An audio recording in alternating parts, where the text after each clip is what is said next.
Forget everything you know about the classic strawberry banana smoothie. Today, we're looking at 9 regional Asian smoothies built around ingredients most people have never even thought of putting in a blender.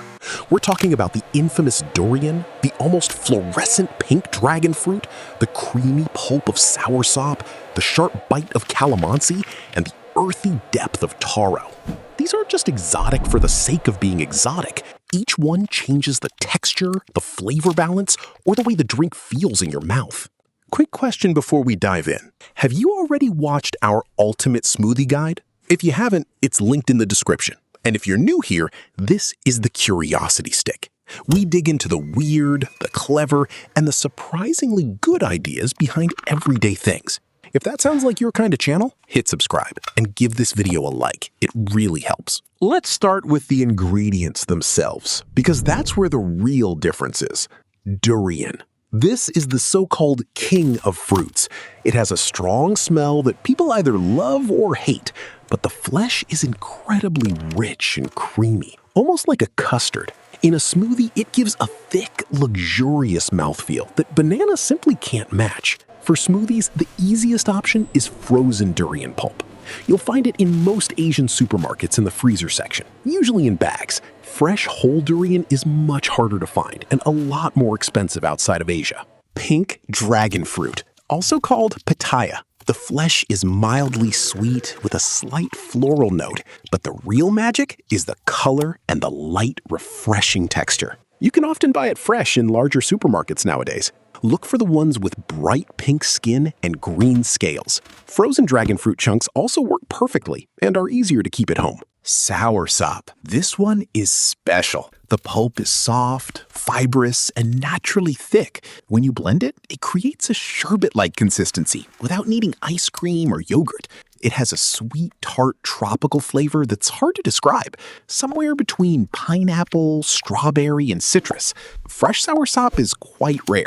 What you want is frozen soursop pulp, sometimes labeled guanabana. You'll find it in the freezer section of Asian or Latin American stores, usually in rectangular blocks or bags. Palm sugar. Not regular white sugar. This is made from the sap of palm trees. It has a deeper, almost caramel and slightly smoky taste, plus a bit of mineral complexity. A small amount goes a long way. It usually comes in hard blocks, discs, or as a granulated version. Look for it in Asian supermarkets under names like gula melaka, palm sugar, or sometimes coconut sugar. Calamansi. This tiny citrus fruit is like a cross between a lime and a mandarin.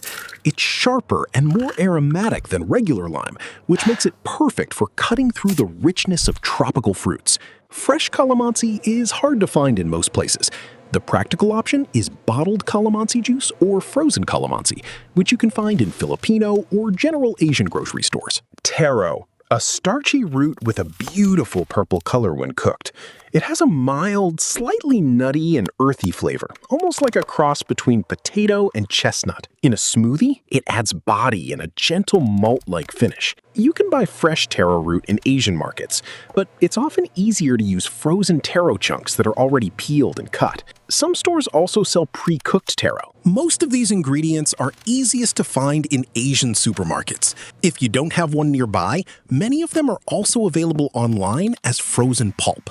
Alright, let's go through the 9 smoothies one by one. I'll keep the instructions short and practical. 1. Durian dragon cream. Ripe durian flesh, plus pink dragon fruit, plus a splash of coconut water, plus a little palm sugar. Cut everything, throw it in the blender, blend until completely smooth and cold. Pour and enjoy. This one is all about contrast, the heavy creaminess of durian against the light floral snap of dragon fruit. 2. Soursop sherbet smoothie. Fresh or frozen soursop pulp plus a bit of palm sugar plus cold water or coconut water. That's it. Blend until thick and almost frozen in texture. It's naturally creamy and refreshing at the same time. Great when you want something that feels like a dessert but isn't heavy. 3. Calamansi Glow. Calamansi juice, pineapple, plus a small piece of ripe mango, plus ice. Blend until bright and frothy. This one is sharp, clean, and extremely refreshing. Perfect if you find most tropical smoothies too sweet. 4. Taro Milk. Cooked or frozen taro plus a neutral plant milk plus a touch of palm sugar plus a pinch of salt. Blend until silky. It has a soft, earthy sweetness and a beautiful pale purple color. Feels more like a light meal than a drink. 5. Pink Dragon and Calamansi. Pink dragon fruit plus calamansi, a little honey or palm sugar, plus ice. Very light, very bright, and almost glowing in the glass. Ideal when you want something hydrating and low in calories. 6. Soursop Calamansi Twist. Soursop pulp plus calamansi juice plus a splash of water. The tartness of the calamansi lifts the creamy soursop perfectly. One of the most balanced ones on this list. 7. Durian Palm Classic. Durian plus palm sugar plus coconut milk. Rich, thick, and unapologetically indulgent. This is the one you make when you want maximum creaminess. 8. Taro Dragon Swirl. Cooked taro plus pink dragon fruit plus a little plant milk. You get the earthiness of taro with the fresh lift of dragon fruit. Visually beautiful and surprisingly complex. Number 9. Tropical 3. Soursop plus a little durian plus calamansi, palm sugar. This is the most layered one. Creamy, tart, sweet, and floral all at once. Best if you already like tropical flavors and want something more interesting. So there you have it, 9 regional Asian smoothies built around ingredients that most people walk past in the supermarket. Some of them are healthier because they're naturally lower in sugar or higher in fiber. Others are just genuinely more interesting to drink than the usual strawberry banana routine. If you try any of these, drop a comment and tell me which one you made first and whether you managed to find the ingredients easily. And if you want more videos like this, unusual ingredients, clever combinations, and the reasoning behind them, make sure you're subscribed. Thanks for watching. I'll see you in the next one.